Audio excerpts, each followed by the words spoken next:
ગુજરાત રાજ્યના 66મા સ્થાપના દિવસ નિમિત્તે સાક્ષર નગરી નડિયાદમાં મહાગુજરાત આંદોલનના પ્રણેતા ઇન્દુલાલ યાજ્ઞિકને ભાવભીની પુષ્પાંજલિ અર્પણ કરવામાં આવી।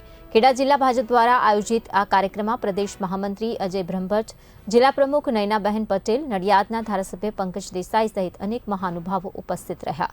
નડિયાદના સંતરામ મંદિર પરિસરમાં આવેલ ઇન્દુલાલ યાજ્ઞિકની પ્રતિમા ખાતે પુષ્પાંજલિ કાર્યક્રમ યોજવામાં આવ્યો હતો। આ કાર્યક્રમ દરમિયાન નડિયાદ મહાનગરપાલિકાના કોર્પોરેટર્સ, શહેર સંગઠન પ્રમુખ વિરાગ શાહ તથા ભાજપના કાર્યકર્તાઓ મોટી સંખ્યામાં હાજર રહ્યા। ઉપસ્થિત જનમેદનીએ ઇન્દુ ચાચા અમર રહોના નારા લગાવી વાતાવરણને ગજવી મૂક્યું। ગુજરાત સ્થાપના દિવસ છે અને ઇન્દુલાલ યાજ્ઞિક અને રવિશંકર મહારાજ બંને ખેડા જિલ્લાના પનોતા પુત્ર ઇન્દુ ચાચાની પ્રતિમાના આગળ અમે પુરવાર કરીને એમને શ્રદ્ધાંજલિને એમનો આભાર માન્યો છે।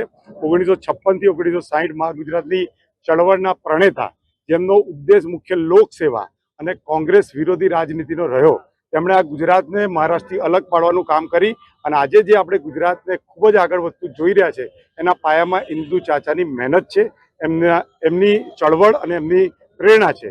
માટે આજે સૌ ભારતીય જનતા પાર્ટીના લોકો ભેગા થઈ એમને યાદ કરી એમના ઉદ્દેશો પર ચાલી ગુજરાતને અને નડિયાદ શહેરને વધુ મજબૂત કરવા માટે સંકલ્પબદ્ધ થઈ અને એક થયા છે।